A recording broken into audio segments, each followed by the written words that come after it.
Yun, kalat na po etong video na ito. Ibig sabihin, nagsa-circulate na siya. Marami na pong nakapanood.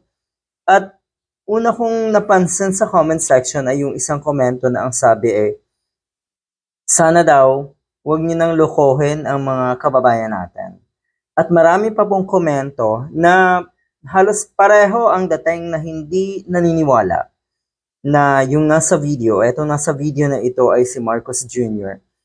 Nung una ko naman pong napanood etong video na ito, ang una kong naisip ay yung mga sundalo na North Korean, etong taong ito.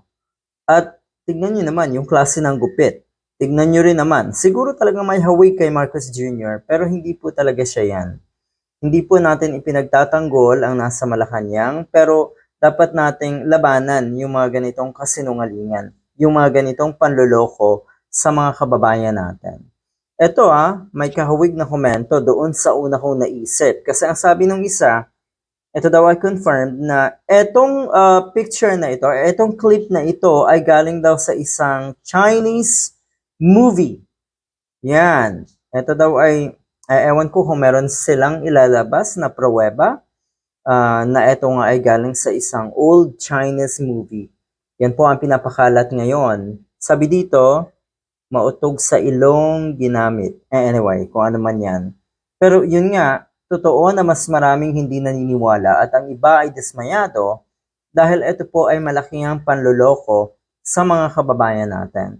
Pwede niyo po sigurong tirahin, banatan ang Marcos administration, si PBBM, doon sa aspeto na or dapat kahit paano itaas niyo yung level kung paano niyo siya banatan.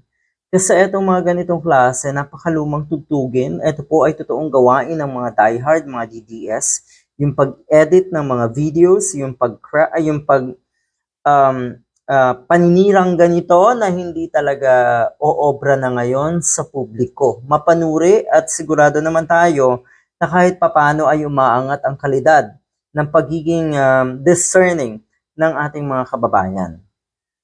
Sabi nga nung isa, hanggang diyan na lang kayo mga diehard. Ilusyon at sapantaha. Yan. Yan, nakikita niya natin ngayon, yung madalas kong sabihin dati na sila yung magbabatakan. Sila yung maglalabasan ng kanilang baho.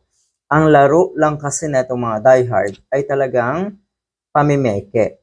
Ang laro ng mga yan ay fake news. Dadaanin ka talaga sa mga editing ng kung ano-anong pwede natin makita sa social media at iba pa para siraan ang kalaban. Ganyan po.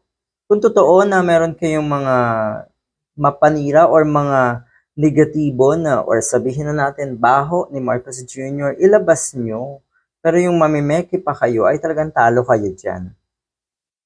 Sabi dito, sabi nung isang netizen, pare-pareho lang naman kayong mababaho. Anong pinagkaiba ng dating administrasyon sa administrasyon ngayon? Posible na ganon. So dumating or bumalik ulit tayo doon sa punto na sila yung magbabangayan, maglalabasan ng sarili-sariling or kanya-kanyang baho at magbabatakan pababa. So parang ang usapan dito ngayon ay matira ang matibay. Kung kaya mong makipagsabayan sa kasinungalingan at mga fake news ng mga diehard, siguro ay makakalaban ka. Dahil talagang kahit saan nating tingnan, etong mga fake news galing sa mga DDS, minsan, 'di ba, maraming napapaniwala, marami pa ring nauuto etong mga ito. Kaya mahirap talagang kalaban yung mga yan. Mahirap kalaban yung mga ganong klaseng kademonyuhan na itong mga diehard.